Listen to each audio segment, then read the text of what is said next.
দিওয়ালির দিনে সকাল থেকে ঘর পরিষ্কার করে বানালাম মজাদার ফুলকপির পকোড়া। রাধে রাধে বন্ধুরা, তোমরা সবাই কেমন আছো? আশা করছি তোমরা সবাই ভীষণ ভালো আছো। আমরাও কিন্তু বেশ ভালো আছি। আজ হলো রবিবার, তোমাদের সবাইকে সাথে নিয়ে আজকের ব্লগটা শুরু করলাম। সাথে থেকেও আশা করছি আজকের ব্লগটাও তোমাদের অন্য দিনের মতো বেশ ভালো লাগবে। তো দেখতেই পাচ্ছ সকাল থেকেই ঝাড়াঝুড়ির কাজ আরম্ভ করে দিয়েছি। তো কাল তো কালী পুজো, কাল থেকে তো একদম ঝাড়াঝুড়ি এসব কাজ বন্ধ। আর কি বলো তো, এই যে এখন তো ধানে শোষক পোকা হচ্ছে, তো শোষক পোকার জন্য না এই লাইটের কাজগুলো এত রাত্রের দিকে পোকা আসছে, তো খাবার দাবার বাড়া বা খাওয়ার সময় এত অসুবিধা হচ্ছে কি বলবো তোমাদের। তো যত পোকা মাকড় সবখানা খাবারে পড়ে যাচ্ছে। আর এই পোকাগুলো তো খুব একটা ভালোও নয়, আর এত অসংখ্য পরিমাণে সন্ধ্যা থেকে বাড়িতে আসছে কি বলবো তোমাদের। তো দেখো না, এই লাইটের কাজগুলো না পোকাতে পুরো ভর্তি হয়ে গিয়েছিল। তো সকালবেলায় প্রথমে আগে রান্নাঘরটা ঝেড়ে নিয়ে মিটকেসটা একটু মুছে নিলাম। তারপর দেখলাম এই যে সেও ভাজার প্যাকেটটা শেষ হয়ে গেছে। আর জানো তো আমাদের না বাড়িতে আমাদের বাড়িতে আর কি সেও ভাজাটা আর কি বেশিই খাওয়া হয়। তো প্রতিদিন সকালবেলাতে মুড়িতে অল্প করে নেওয়া হয়, তো সেই জন্য আর কি বেশি লাগে।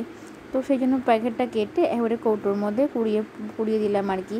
তো মিটকেসটা মোচার সময় দেখলাম যে কৌটোটা খালি আর প্যাকেটটাও রাখা আছে, তাহলে একবারে ভরে দিই। তো এদিকে প্যাকেটটা আর কি পুড়ে দিলাম, কৌটোটা পুড়ে দিলাম মিটকেসের মধ্যে। তো বেসিনটাও একবারে মেজে নিচ্ছি, আর বেসিনটা মাজার সময় এদিকে স্টাইলটাও একবারে মেজে নেব। কি বলো তো, এই মাজামাজির কাজগুলো তো রোজ করা হয়, তো তবু দেখি না এগুলো না বারে বারে হাত ধোয়ার ফলে নাকি জানি না ঠিক জল ছিটকে না ওগুলো ঠিক দেয়ালগুলো কালো মতন হয়ে গেছে। তো টাইলসগুলো একটু মেজে দিয়ে ভাবলাম এখানটা একটু সার্ফ দিয়ে মেজে দিই। তো এখানটা যদিও রান্না হয় না, রান্না তো হয় এখানে তো শুধু রান্না রাখা হয়, তো তেল চিটে ভাবটা তো থাকে। তো সেই জন্যই আর কি একটু সার্ফ দিয়ে মেজে দিলাম যাতে একটু চকচক করে পরিষ্কার থাকে। তারপর রান্নাঘরে ওই একটু মোছা বাগানো করে দিয়ে এসে ডাইনিংটা বাগিয়ে নিচ্ছি।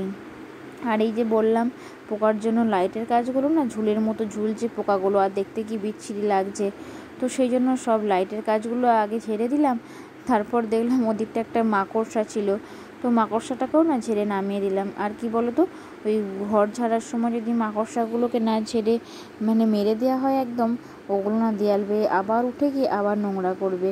তো সেই জন্যই আর কি একবারে মেরে দিলাম ওকে দিয়ে। এদিকে ঝাড়াঝুড়ির কাজগুলো সেরে ঝাঁটপাটটা দিয়ে নিচ্ছি। তো ছেলেকে খাইয়ে ঘুম পাড়িয়ে দিয়েছি। তো বলতে পারো আজকের ব্লগটা শুরু করেছি ওই সকাল 9টা থেকে।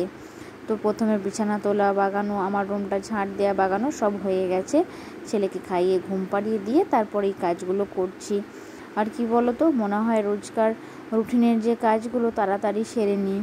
তারপর এদিকে মেয়ে তো বাড়িতেই ছিল, তো স্কুল এখন ছুটি, তারপরে আজকে রবিবার।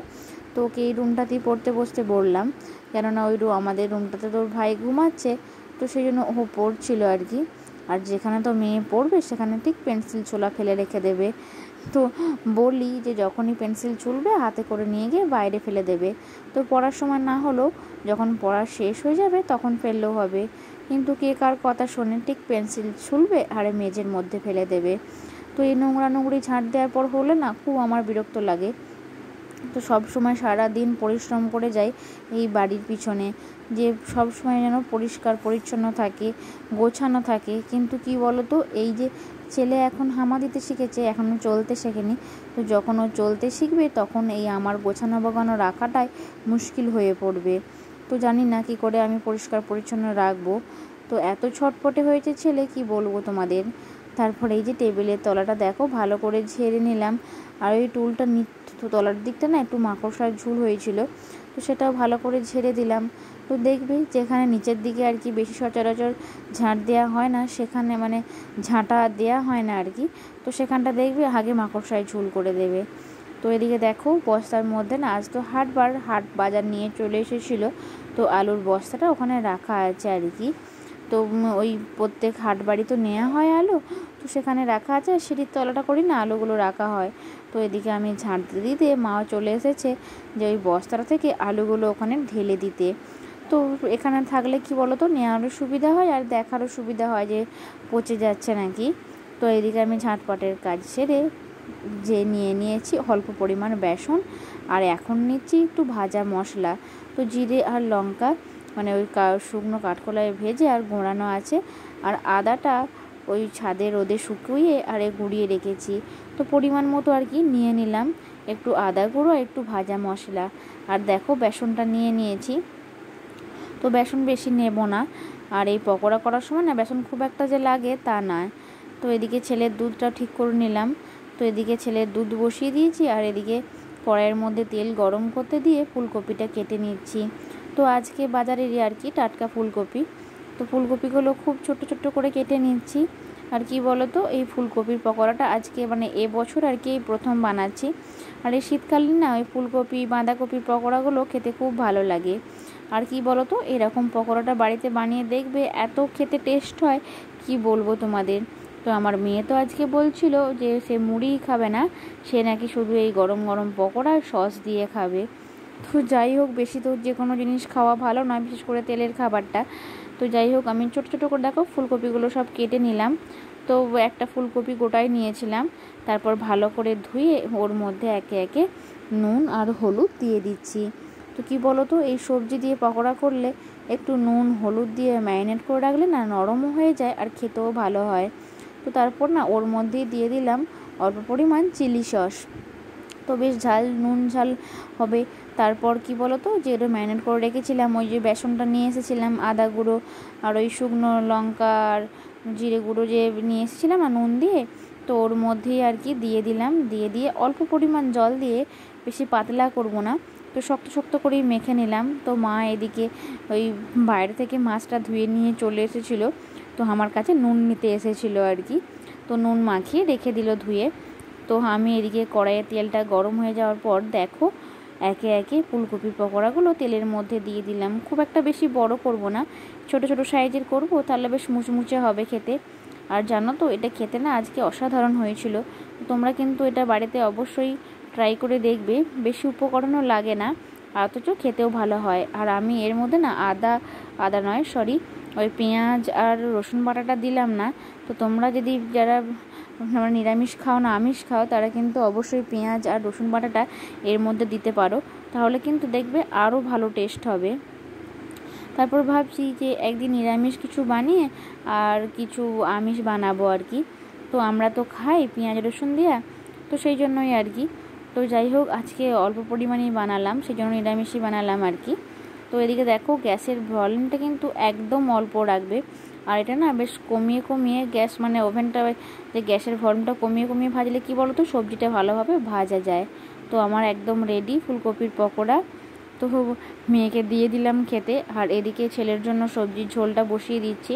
তো ছোটো কুকারের মধ্যে অল্প তেল দিয়ে 5 ফোড়ন দিয়ে এদিকে সবজির মধ্যে কুলেখাড়া, ঝিঙে, বটবটি, কুমড়ো, আলু এসব নিয়েছি, দিয়ে সবজির ঝোলটা বসিয়ে দিচ্ছি দুপুরে ছেলেকে খাওয়ানোর জন্য আর কি। এখন যেহেতু ছেলে ঘুমাচ্ছে, সেই জন্য ভাবলাম যে বানিয়ে রাখি। তো হালকা নুন আর হলুদ দিয়ে জল দিয়ে বসিয়ে দিলাম। তো এদিকে কি বলো তো, এখানে সকালের বাসনগুলো সব জল ঝরে গিয়েছিল, আর মুড়ি টুড়ি খেয়ে যে বাসনগুলো ছিল সেগুলো তো এখানে রাখবো, তো একদমই জায়গা ছিল না। তো সেই জন্যই আর কি বাসনগুলো ভাবলাম যে গুছিয়ে দিই। তো বাসনগুলো গুছিয়ে রেখে দিই, তারপর আর কি মুড়ি খাওয়ার বাসনগুলো এখানে রাখবো। তো দেখো এই যে ড্রামটার মধ্যে না সব ওই বাটি আর গ্লাসগুলো গুছিয়ে রাখি। তো কাল একটা একটা করে নেওয়ার পর না অগোছালো হয়ে গিয়েছিল, তো সেই জন্য ভালো করে সুন্দর করে গুছিয়ে রেখে দিলাম। আর এই টেবিলটার মধ্যে না সব বাসনপত্রগুলো রাখা হয়, নিচের দিকটায় মানে মাঝের তাকটায় থালা, আর একদম নিচের দিকটায় কড়াই রাখা হয় আর কি। তো এদিকে কালকে রাতে পনির বানিয়ে রেখেছিলাম, তো ফ্রিজ থেকে বার করলাম, সেটা পিস করে নেব। তো পিসগুলো করে নিয়ে বড় মাকে দিয়ে এলাম, দুপুরে রান্না হবে পটল দিয়ে আর কি। তো এদিকে ভাবলাম যে মোছামুছির কাজ তো এখনও করিনি আর কি, তো সব শেষে মানে ঘরগুলো মুছে তারপর স্নান করব। তো এদিকে ভাবলাম যে সিঁড়ির স্টিলগুলো একটু ধুলো পড়ে গিয়েছিলো, তো এগুলো না একটু কেরোসিন তেল দিয়ে মুছলে একদম খুব চকচক করে। তো একটু কাপড়ের মধ্যে কেরোসিন তেল দিয়ে মুছলে না বেশ চকচক করে, আর কী বলো তো এর মধ্যে কোনো জং আসে না আর কি। তো যখনই মুছছি একটু কেরোসিন দিয়ে মোছার চেষ্টা করি আর কি, যাতে খুব সুন্দর চকচক করে।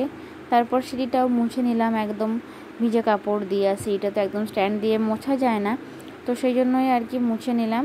তো কি বলো তো, এই মেঝেগুলো তো মুছবো, তো মেঝেগুলো মোছার আগেই আর কি সিঁড়িটা মুছে নিচ্ছি। আর কি বলো তো বন্ধুরা, এই কাজ করতে করতে সারাদিনে না এক এক সময় মনে হয় যে সারাদিনই আর কি এটা ওটা গোছানো বাগানো কাজ করা ভালো, মনকে না বসিয়ে রাখা ভালো নয়। কেননা কাজের মধ্যে থাকলে না মনটা অনেকটা ফ্রি থাকে আর ভালোও লাগে। তারপর যাই হোক, স্নান টান সেরে নিয়েছি, এদিকে আমার সব কাজ সারা হয়ে গেছে। তো স্নান টান সেরে ঠাকুর প্রণাম সেরে নিয়ে তুলসী তলায় জল দিয়ে দিলাম, তুলসী মন্দিরটা একটু ধুয়ে দিলাম। ধুয়ে দিয়ে এদিকে দেখলাম বেশ কয়েকটা জামা কাপড় জড়ো হয়েছে। তো এই কদিন তো বেশ ভালো রোদ হচ্ছে, আর সকালে কেচে মিলে দিলে শুকিয়ে যাচ্ছে। আর কি বলো তো, জামা কাপড় যে আজকের কাচা কালকে গোছাবো এরকম করে না রাখি না, তো একদম না দেখতে ভালো লাগে না। তো সকালের যেগুলো জামা কাপড়গুলো কাচি সেগুলো সব বিকালের মধ্যেই গুছিয়ে নেওয়ার চেষ্টা করি। তো ছেলেকে এখন বড় মা একবার নিয়েছে যখন, তো কিছুটা সময় পেয়েছি, তো ভাবলাম জামা কাপড়গুলো সব সুন্দর করে গুছিয়ে রেখে দিই, আর দেখতেও ভালো লাগবে। তো এদিকে মেয়ের কিছু গেঞ্জিও ছিল, সেগুলো সব ভাঁজ করে নিচ্ছি। তো কি বলো তো, সবাইকে জামা কাপড় তো এখানে গুছিয়ে রাখি না, তো সেই জন্য সব কটা রুমে নিয়েও আসি না। তো যেগুলো রুমের মধ্যে রাখি সেইগুলোই আর কি আনি। তো এইগুলো আর কি রুমের মধ্যে রাখবো, তো তো সেই জন্য এগুলো নিয়ে চলে এলাম এখানের মধ্যে। আর যেগুলো বাদ বাকি বাইরে গোছাবো সেগুলো বাইরে গুছিয়ে রেখে এসেছি, তো ওগুলো আর নিয়ে আসিনি। তো এদিকে মেয়ের ড্রেসটা গুছিয়ে রেখে দিচ্ছি, মেয়ের এখন স্কুল 1 সপ্তাহ ছুটি, তো সেই জন্য স্কুল ড্রেসটা গুছিয়ে রেখে দিলাম, এখানে রেখে দিচ্ছি। তো যেদিনকে স্কুল যাবে এখান থেকে নিয়ে আর কি যেতে পাবে, তো সেই জন্যই আর কি আলনার মধ্যে রেখে দিলাম। মেয়ের প্যান্ট জামা এগুলো সব গুছিয়ে সুন্দর করে রেখে দিলাম, কিছু জিনিস আলমারিতে ভরে দিলাম। আজকের ব্লগটা এখানে শেষ করছি, আবার দেখা হবে নেক্সট ব্লগে। রাধে রাধে।